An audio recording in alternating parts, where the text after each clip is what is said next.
The stale, conditioned air of the gourmet market was a suffocating blanket, thick with the scent of imported cheese and Gideon's control.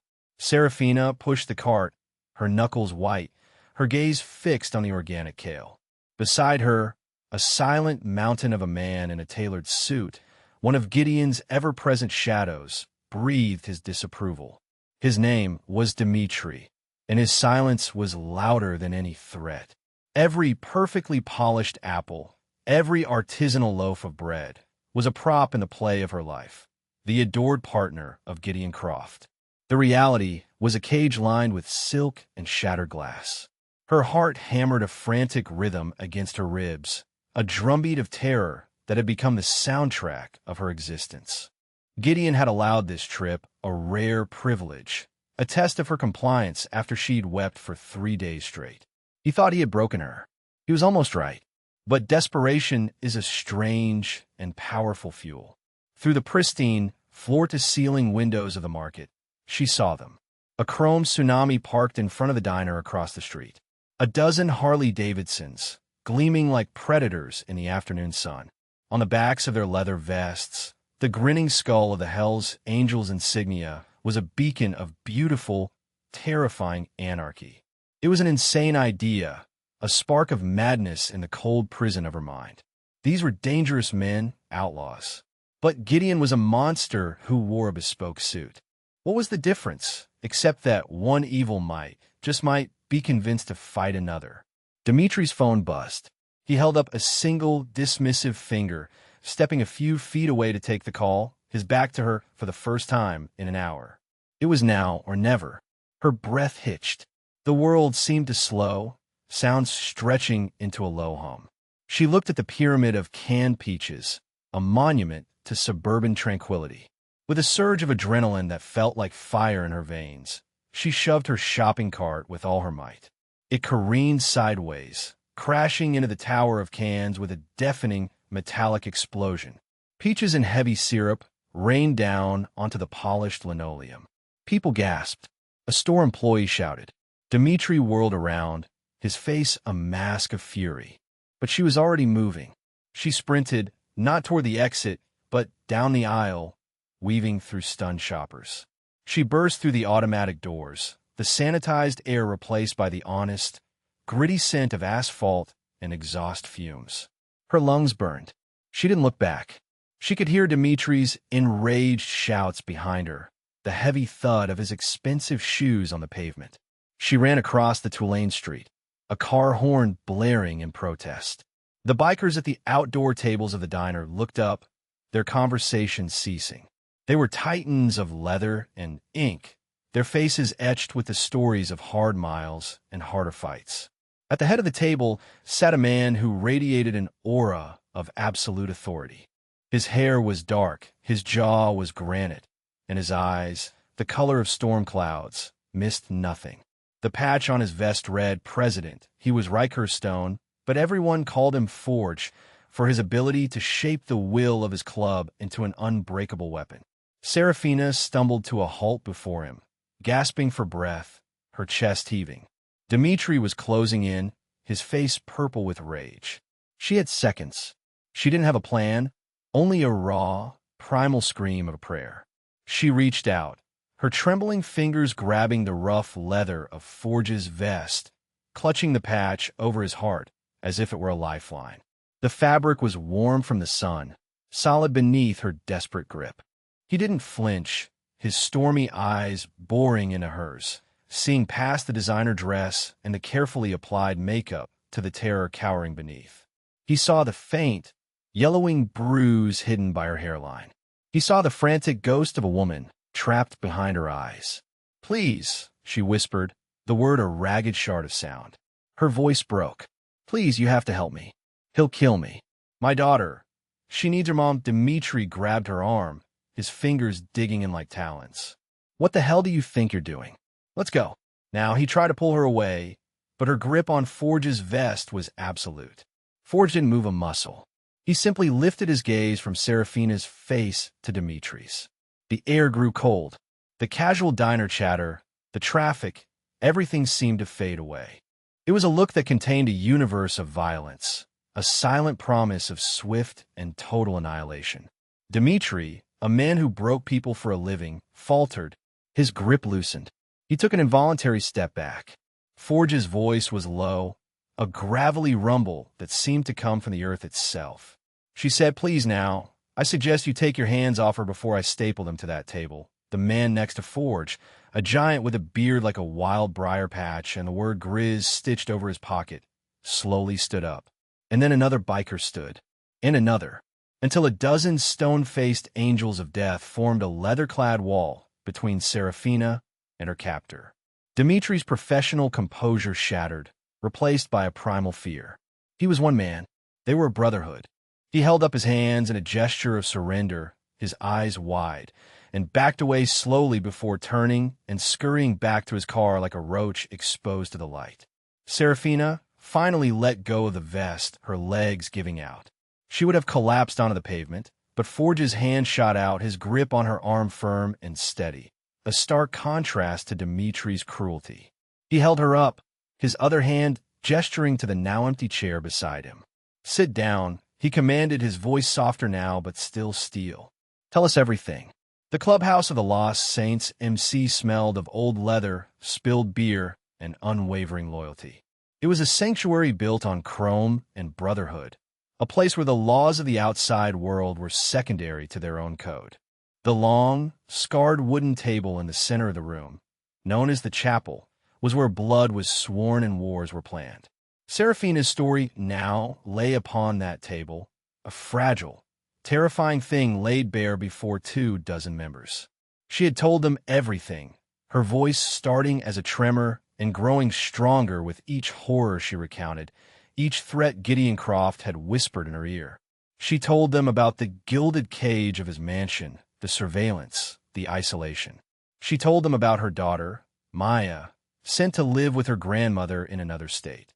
The one victory she'd clawed from him before his control became absolute, a secret he still didn't know the full extent of. He thought the child was at a boarding school he'd chosen. Instead, she was safe for now. When she finished, a heavy silence filled the room. These were not men easily shocked, but the calculated, psychological cruelty of Gideon Croft, a man who hid his monstrosity behind a veneer of wealth and charity, struck a dissonant chord. A younger member, a prospect named Roach, shifted uncomfortably. "This ain't our business, Forge. This guy's connected. Big money. We get involved. We bring heat on the whole club." Kane Grizz Miller, the club's sergeant-at-arms, slammed a fist the size of a ham on the table, making the empty bottles jump. "Not our business," he boomed, his voice a low growl. "I saw her a few weeks back at that same damn market. She had sunglasses on, but you could see the swelling around her eye. I saw the way that suit-wearing goon had his hand on her back, guiding her like a prisoner. I told you something was wrong then, Forge. This is exactly our business." He was right. Grizz had mentioned it, a fleeting observation that had planted a seed of unease in Forge's mind. Now, that seed had bloomed into a hideous flower. Forge remained silent, his fingers steepled, his gaze distant. He wasn't seeing the clubhouse anymore. He was seeing a different woman, years ago, his younger sister, Elodie. He saw her with a black eye she claimed she got from walking into a door.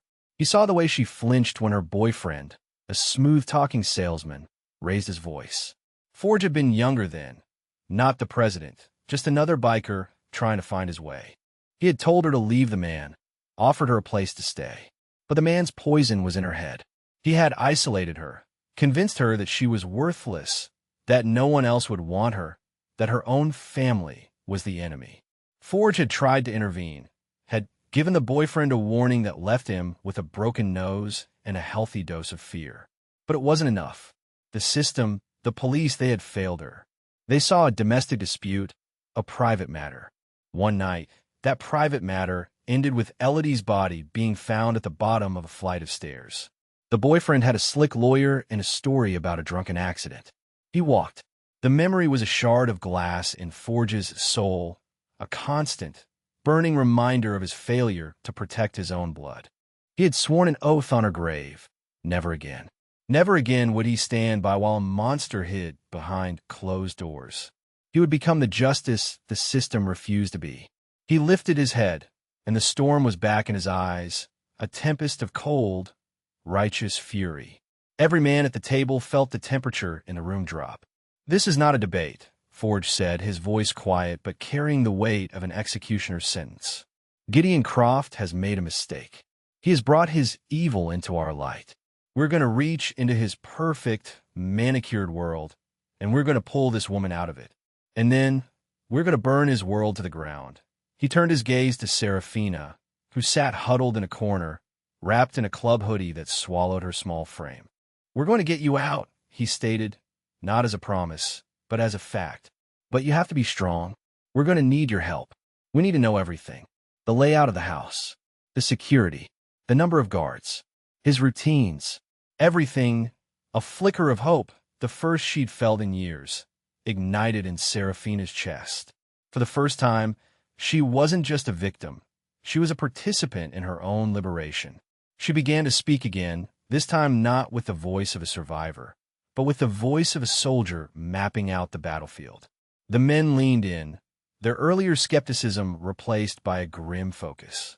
On a large whiteboard, Ghost, the club's tech expert and intelligence officer, began sketching a layout of the Croft estate based on Seraphina's detailed descriptions. The war had begun. The night was a cloak of ink, starless and heavy. From the cramped confines of a beat-up delivery van parked on a wooded hill overlooking the Croft estate, the sprawling mansion was an island of arrogant light in a sea of darkness. Inside the van, the air was thick with the smell of cold coffee and the low hum of electronics.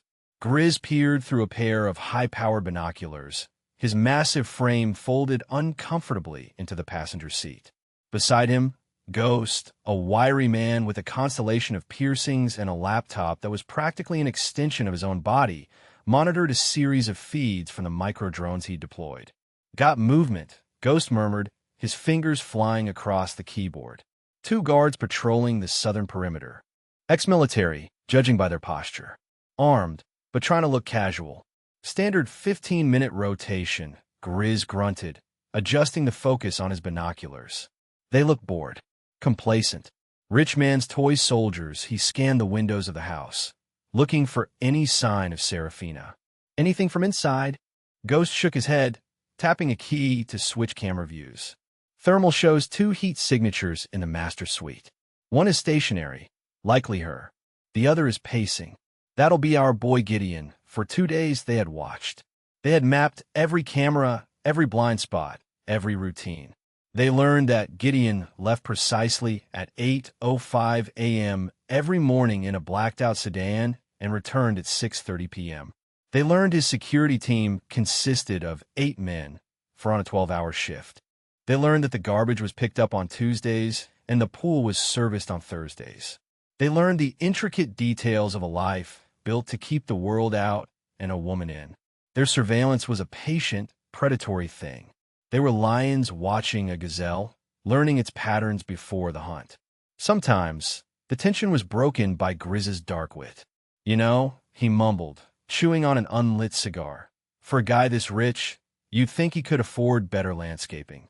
Those hedges are a disgrace." Ghost smirked without looking up from his screen. "Maybe he spent all his money on goons and misery." Grizz. The humor was a necessary release valve, keeping the grim reality of their task at bay. Then they saw him. Gideon Croft appeared on the second-floor balcony, a silhouette against the bright interior light. He was holding a phone to his ear, his posture rigid with anger. Even from this distance, they could feel the venom radiating from him. A moment later, Seraphina was pulled onto the balcony. Gideon grabbed her by the upper arm, his grip visibly brutal. He shoved the phone in her face, his voice inaudible, but his expression a clear portrait of rage. Seraphina flinched, trying to pull away, but he held her fast. He was punishing her for her escape at the market, for the humiliation of his man being stared down by a pack of bikers. In the van, Grizz's hand tightened on the binoculars, the plastic creaking in protest. A low, dangerous growl rumbled in his chest. "That son of a bitch," he whispered, the words laced with a killing cold. "Forge needs to see this." Ghost was already on it, isolating the drone footage and encrypting it for a secure transfer. This was no longer just about a rescue. This was about retribution. The image on the screen was grainy, but the terror on Seraphina's face was crystal clear. It was the same terror Forge remembered seeing on his sister's face. It was a universal language of pain and fear, and it was a language the lost saints understood perfectly. Back at the clubhouse, Forge watched the footage on a large monitor, his face an unreadable mask of stone. The club members gathered behind him watched in silence, their fists clenching, their jaws tight. The evidence of Gideon's cruelty, stark and undeniable, had galvanized them. Every man in that room was now bound by a singular purpose. The mission had a soul now. It had a face. It had Elodie's face. It had Seraphina's face. Forge turned away from the screen, his eyes sweeping over his brothers. "Ghost," he said, his voice flat and hard. "What's the weakest point?" Ghost brought up the blueprints he'd hacked from the County Planning Commission. "The rear wall. It backs onto the woods. There's a section with older security sensors, easier to bypass. But 2 guards patrol it constantly. They won't be a problem," Forge said simply. "Grizz, you're with me on entry. We go in quiet. The rest of you, you know your roles. Phase 1 begins tomorrow at 2100 hours. We create the diversion. Phase 2, we go in. There's no Phase 3. We do not fail." He looked at the still image of Seraphina on the screen, a captive silhouetted against the light of her prison. "We are her only hope," he said to the room. "Let's not keep her waiting." The men responded with a low, unified murmur of assent.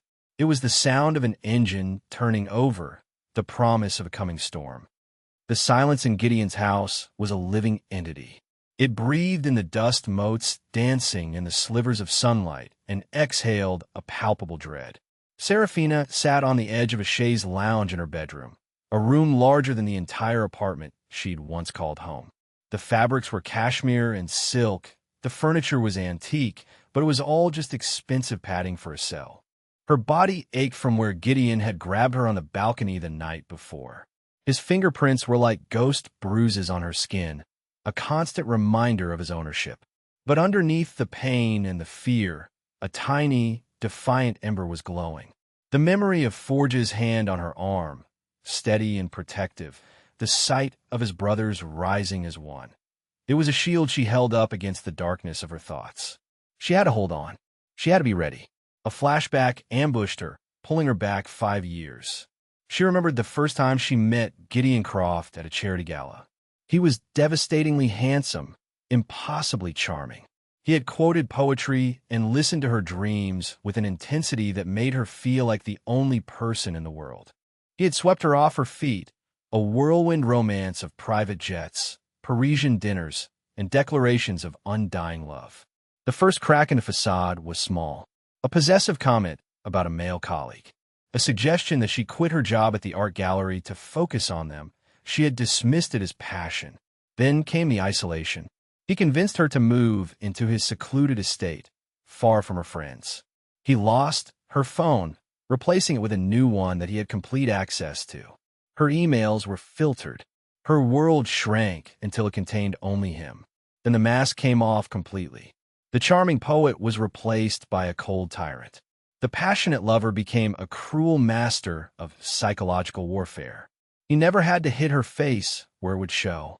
His weapons were words, threats, and the ever-present atmosphere of fear. The day she found out she was pregnant with Maya was the day she knew she had to escape. The thought of raising a child in that house of horrors was unimaginable. It took her a year of careful, secret planning to arrange for Maya to go to her mother's, a desperate gamble using a medical emergency as a pretext. She told Gideon her mother was dying and needed to see her granddaughter one last time. He'd allowed it, amused by her sentimentality, never suspecting the move was permanent. It was the one secret she had ever managed to keep, the one piece of her heart he could not touch. Now that secret was her reason to live, her reason to fight. Gideon entered the bedroom without knocking, his presence sucking the air from the room. He held a velvet box in his hand. He was smiling, that same charming smile he'd used to trap her, but his eyes were cold and flat, like a shark's. "A little something to apologize for my behavior last night," he said, his voice a silken threat. "I was under a great deal of stress." He opened the box. Inside, nestled on a bed of satin, was a diamond necklace, a river of cold, brilliant fire. It was exquisite. It was a leash. "It's beautiful," she said, her voice a carefully constructed whisper of gratitude. He stepped behind her and fastened the clasp. The diamonds were ice-cold against her skin. "I expect you to wear it tonight," he said, his lips close to her ear. "We're having a guest for dinner, an important business associate. I need you to be perfect, smiling, charming." The perfect hostess. He ran a finger down her spine, and she had to fight the urge to recoil. "And don't even think about trying another stunt like the one at the market. My patience is not infinite. You have nowhere to run where I can't find you. Remember that." He left, the door clicking shut with an air of finality. Seraphina looked at her reflection in the vanity mirror. A pale, haunted woman stared back, adorned with a glittering collar. The embers of hope flickered. The bikers. They had said they were coming. She didn't know how or when. She just had to survive until they did. She touched the cold diamonds at her throat. Tonight, she would play her part. She would be the perfect, smiling wife. But beneath the surface, she would be a saboteur in her own home, waiting for the sound of thunder. The night air was electric with anticipation. At precisely 9 p.m., on a desolate industrial road on the opposite side of the county, the plan ignited. It wasn't just a handful of bikes. It was 60 Harleys, a rolling earthquake of chrome and steel, descended upon the designated spot outside a warehouse known to be the headquarters of a rival, an entirely fictional for tonight's purposes, motorcycle club. Forge made a few calls, pulled a few strings. The club they were confronting was a friendly one from 2 states over, brought in for a night of paid theatrics. To the local authorities, however, it was about to look like the opening salvo of a full-blown biker war. The engines roared in a defiant chorus, a sound that shook the very foundations of the corrugated metal buildings. Headlights cut through the darkness, painting the scene in stark, dramatic relief. Forge, leading the main contingent, sat on his bike, a silent king surveying his domain. On his signal, the brawl began. It was a masterpiece of controlled chaos. Men shouted, insults flew, and bodies collided with theatrical force. Punches were pulled just enough to look real. Grunts of pain were timed perfectly. A few of the younger prospects, eager to prove themselves, got a little too into it, their energy adding a layer of terrifying authenticity. It looked brutal. It looked real. Calls began flooding the county sheriff's department. A riot. Dozens of them. Looks like the Hells Angels. They have weapons. The dispatcher's voice grew increasingly frantic over the police scanner that Ghost was monitoring from his command post van, now parked a safe distance away from the Croft estate. All available units, repeat, all available units, respond to a 10-91E at the Blackwood Industrial Park. Biker gang altercation. Reports of over 50 individuals. Proceed with extreme caution. Ghost relayed the information to Forge's earpiece. They took the bait, Prez. Every patrol car in a 20-mile radius is heading your way. On the screen, Ghost could see GPS trackers of police cruisers converging on the industrial park like moths to a flame. Even 2 of the private security patrol cars that monitored Gideon's affluent neighborhood were being diverted to act as a perimeter blockade. The distraction was working perfectly. Gideon Croft, secure in his fortress, would hear the distant sirens and dismiss them as someone else's problem, completely unaware that the chaos was for him. Back at the industrial park, Forge gave another signal. The bikers began to disperse, peeling off in different directions, melting back into the night like phantoms. They led the police on a series of wild goose chases, splitting their forces, tying up their resources for at least another hour. It was a symphony of disruption, conducted with military precision.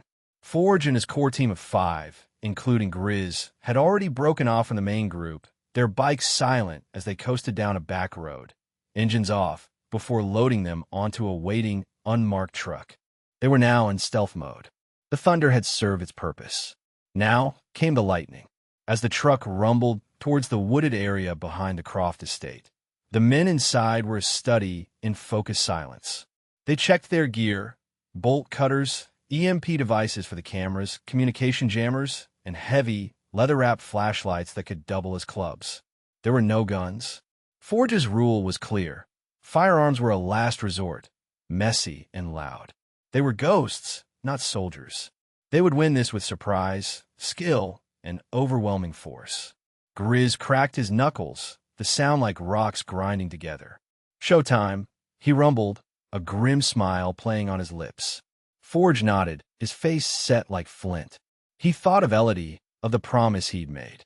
He thought of Seraphina, trapped with that monster. This wasn't just a club mission anymore. This was a sacred duty. They were instruments of a justice that wore leather instead of a robe, and they were about to convene court. The woods behind the Croft estate were a tangle of shadows and secrets. The air was cool and smelled of damp earth and pine. Forge and his five-man team moved through the undergrowth with a silence that belied their size. They were wraiths in leather, their boots making no sound on the thick carpet of fallen leaves. Up ahead, the high stone wall of the estate loomed like the rampart of a medieval fortress, topped with motion sensors and razor wire. Ghost's voice crackled softly in their earpieces, a disembodied guide in the darkness. "Okay, you're approaching the weak point. It's an older pressure plate system under the gravel path on the other side. The camera 50 feet to your left is on a 7-second loop. You have to move between the 3rd and 5th second of the cycle. I'll give you the signal." The team froze, melting into the shadows of the trees. Grizz held a pair of heavy-duty, insulated bolt cutters. Forge watched the small, red light of the security camera, a malevolent, unblinking eye. Every nerve in his body was humming, his senses heightened to a razor's edge. This was the most dangerous part. One mistake, one loud snap of a twig, or a mistimed move, and the entire compound would light up, alarms would blare, and their element of surprise would be gone. Seraphina's life would be forfeit. "Green light," Ghost whispered. "Go, go, go." In a fluid, coordinated movement, the team surged forward. Grizz attacked the chain-link fence embedded within the wall, the bolt cutters severing the thick wire with a series of muffled snaps. Another biker, a lean man named Cutter, rolled a heavy blanket over the razor wire at the top. Forge was the first one over, landing on the other side in a silent crouch on the manicured grass. The others followed in seconds. They were inside. 2 guards 30 yards ahead, approaching your position, Ghost warned. They're early on their rotation. Forge held up a hand, and his team flattened themselves behind a row of meticulously trimmed cypress trees. They could hear the crunch of gravel under the guards' boots, the low murmur of their conversation. They were complaining about their boss, about the long hours. They were bored, complacent, just as Grizz had predicted. The guards passed their position, 2 shadows armed with high-powered flashlights and sidearms. As soon as they were past, Forge and Grizz moved. They were specters of violence, erupting from the darkness. Forge took the man on the left, his arms circling the guard's neck in a chokehold, cutting off his air and his ability to scream. His other hand clamped over the man's mouth. Grizz did the same to the other guard, lifting the man clean off his feet with the force of his attack.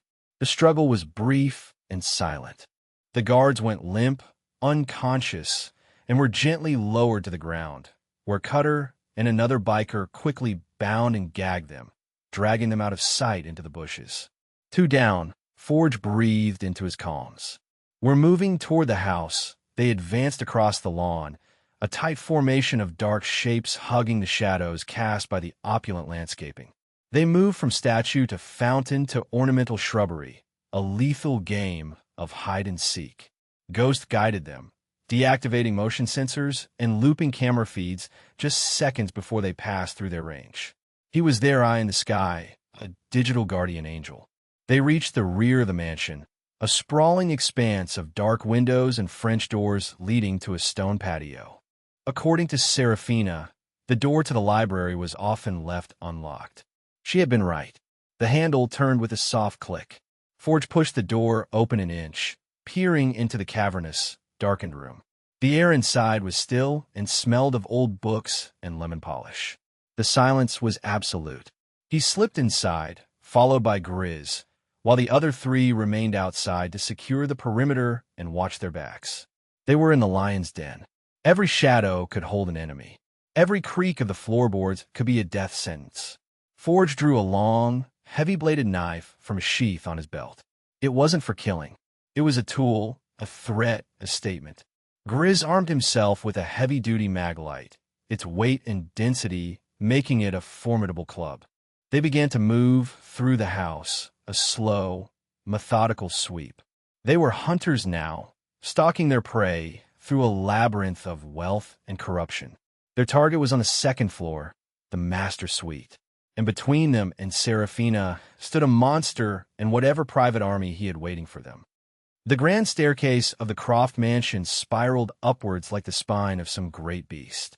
Forge and Grizz took the stairs two at a time, their movements swift and silent, hugging the wall.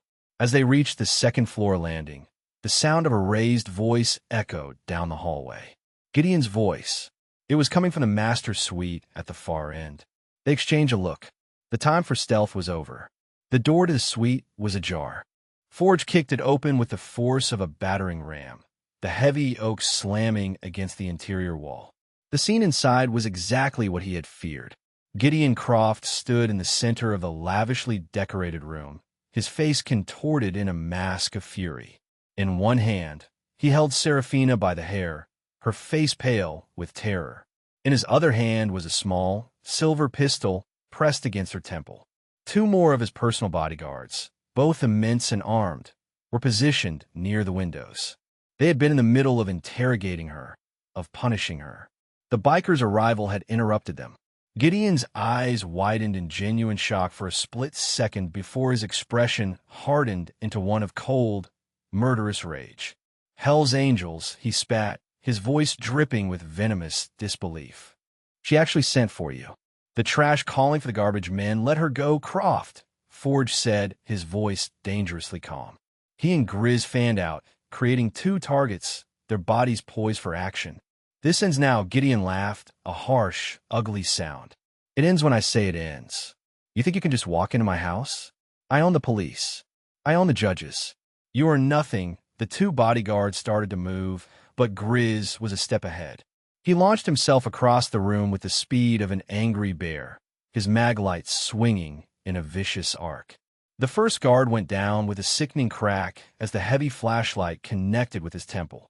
The second guard was more prepared, raising his arm to block the blow.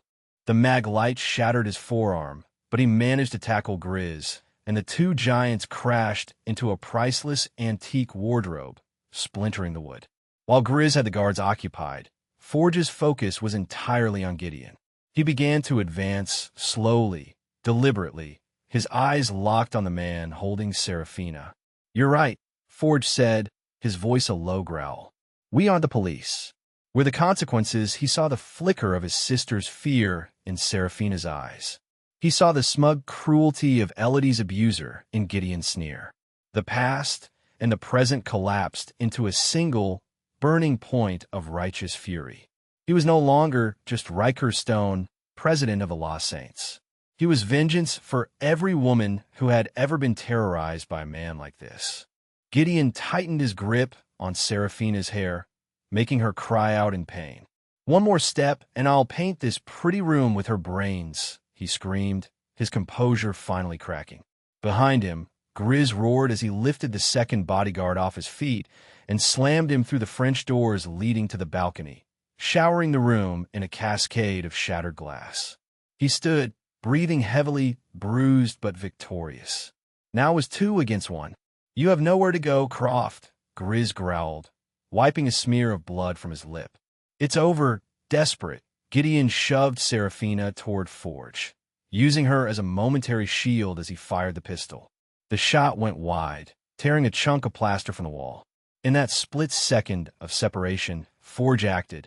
He pushed Seraphina safely behind him and closed the distance to Gideon in 2 long strides.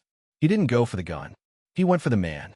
His fist connected with Gideon's jaw with the force of a piston, snapping his head back. The gun clattered to the floor.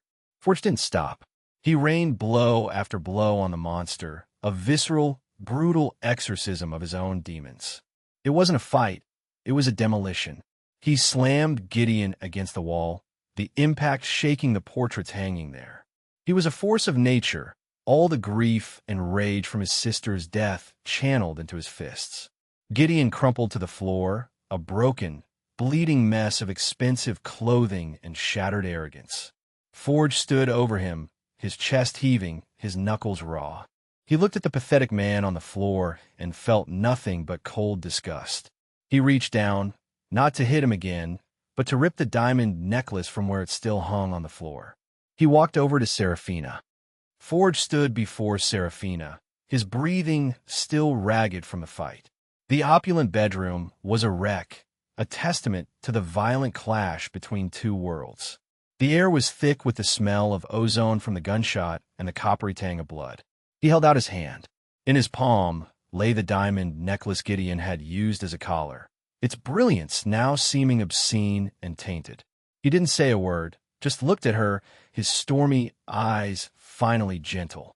With a trembling hand, she reached out and took it, her fingers closing around the cold stones.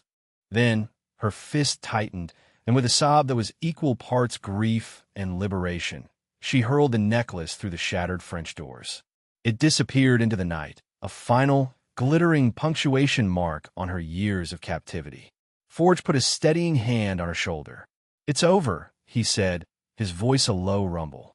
"We're getting you out of here, Grizz," nursing a split lip, gave a curt nod. "Perimeter team says we're clear. No alarms were triggered locally.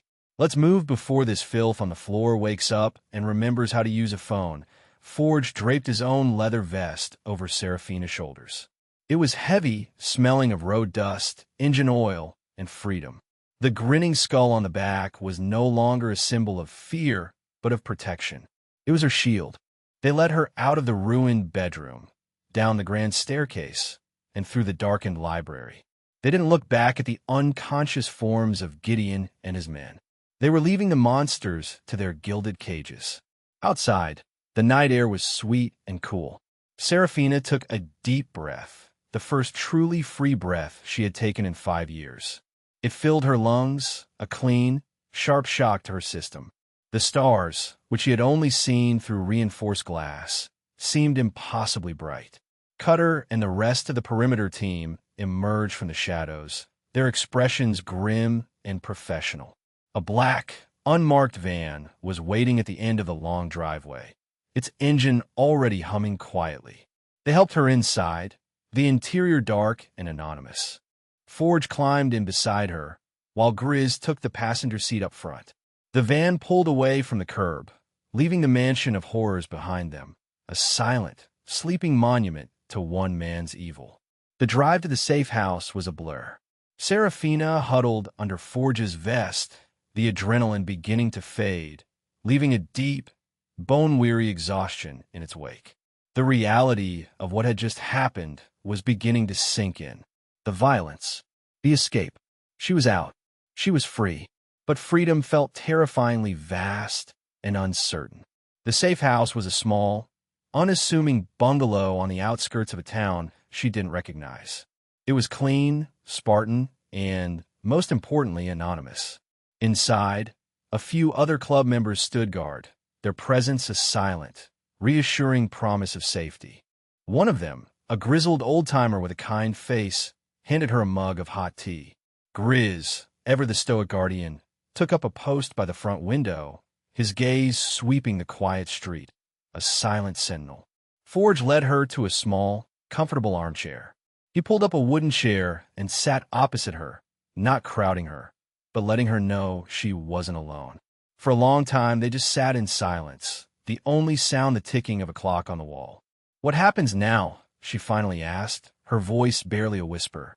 Forge looked at her, his expression serious. "Now you rest. You heal. We have people who can help.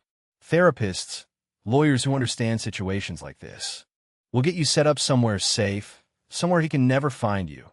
He leaned forward slightly, his forearms resting on his knees. "I had a sister," he said, his voice rough with emotion. "Her name was Elodie.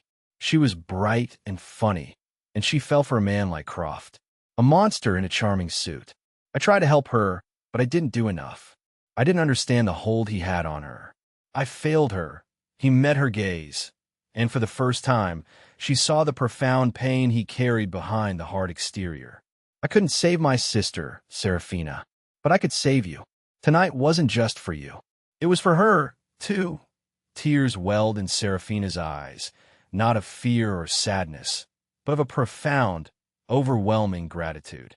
This man, this stranger, this outlaw biker, had risked everything for her, driven by a ghost. She reached out and placed her hand on his, her small, trembling fingers covering his scarred knuckles. "Thank you," she whispered. "Thank you for being the justice she never got." In that small, safe room, surrounded by leather-clad angels, Seraphina began the long, slow journey back to herself. The night was over, and for the first time in years, she could see the faint, hopeful light of dawn on the horizon. The downfall of Gideon Croft was not a loud explosion, but a quiet, systematic demolition. The Lost Saints were not the police, but they knew how to provide the tools for justice to do its work. Ghost compiled all the surveillance they had gathered, the financial irregularities he'd uncovered in Croft's offshore accounts, the evidence of illegal wiretaps on his business partners, the video of his assault on Seraphina on the balcony. It was all packaged neatly, stripped of any identifying metadata, and delivered anonymously to a hungry, tenacious investigative journalist who had a personal vendetta against Croft. The first news story broke a week later, a small article on an online news site. Then it was picked up by a local TV station. Within a month, it was a full-blown scandal. Federal agents, armed with warrants prompted by the journalist's findings, raided the Croft estate and his corporate offices. They found more than they ever expected. Gideon wasn't just an abuser. He was a high-level criminal, involved in money laundering, racketeering, and bribery. His empire, built on fear and corruption, crumbled like a house of cards. His powerful friends abandoned him, scurrying away to avoid the taint of his disgrace. Stripped of his wealth and influence, Gideon Croft was just another man in an orange jumpsuit, his arrogance replaced by a pathetic, sniveling fear of the prison system he could no longer buy his way out of. Seraphina watched it all from a new apartment in a city hundreds of miles away, a place of sun and sea and anonymity. The club had set her up, provided her with a new identity and the resources to start over. She was in therapy, working through the years of trauma, rediscovering the strong, independent woman who had been buried for so long. The nightmares were fading, replaced by dreams of the future. The day she was finally ready, Forge and Grizz made the long ride out to see her. They didn't come on their Harleys. They came in a nondescript SUV, respecting her new, quiet life. They drove her to the airport to pick up the final, most important piece of her reclaimed life. She saw them first. Her mother, looking older but smiling, and holding the hand of a little girl with bright, curious eyes and a cascade of dark curls. "Maya," Seraphina breathed, her heart threatening to burst from her chest. The little girl's face lit up. "Mommy!" She let go of her grandmother's hand and ran, launching herself into Seraphina's arms. Seraphina held her daughter, burying her face in her hair, inhaling the sweet scent of her, and wept. She wept for the lost time, for the pain she had endured to make this moment possible, for the sheer, unadulterated joy of being whole again. Forge and Grizz stood back, watching the reunion with quiet reverence. They were intimidating, battle-hardened men who had faced down death and depravity, but the sight of a mother and daughter reunited brought a look of profound peace to their faces. Months later, the sun was setting on a warm summer evening. The Lost Saints were hosting their annual charity barbecue for a local children's shelter. The clubhouse grounds were filled with families, laughter, and the smell of grilling burgers. It was a different side of the club, the one the world rarely saw. The men who could be terrifying warriors were now giving kids rides on their bikes, their rough laughter mingling with the children's squeals of delight. Seraphina was there, a new confidence in her eyes, a genuine smile on her lips. She was no longer a victim, but a survivor who had become an advocate, volunteering at a local women's shelter. Beside her, Maya, now 7, watched the bikers with wide-eyed wonder. She had heard the stories, in simplified terms, of the knights who had saved her mother. She saw Forge standing by the fire pit, talking to one of the kids from the shelter. She let go of her mother's hand and walked purposefully toward him. Forge looked down as he felt a small tug on his leather vest. It was Maya. She clutched the worn, patched leather, just as her mother had done all those months ago, but her grip was not one of desperation. It was one of awe and gratitude. She looked up at the big, tattooed man, her expression solemn and sincere. "Thank you," she said, her small voice clear and strong. "Thank you for saving my mommy." Forge's tough exterior seemed to melt away. He knelt down so he was at her eye level, a rare, genuine smile softening the hard lines of his face. He looked past her to Seraphina, who was watching them with tears of joy in her eyes. He had saved a life, and in doing so, he had finally quieted the ghosts of his past. He placed a gentle hand on Maya's shoulder. "You're both family now," he said, his voice thick with emotion. "And we always protect our family." The Lost Saints had ridden as a shield for one woman, and in the process, they had reaffirmed the core of their creed, that even in the darkest of nights, there were still angels, even if they wore leather and rode machines of thunder. If you or someone you know is a victim of abuse, please know there is help and you are not alone. Reach out to a local shelter or call the National Domestic Violence Hotline. Share this story to raise awareness and comment with your thoughts on these unlikely heroes.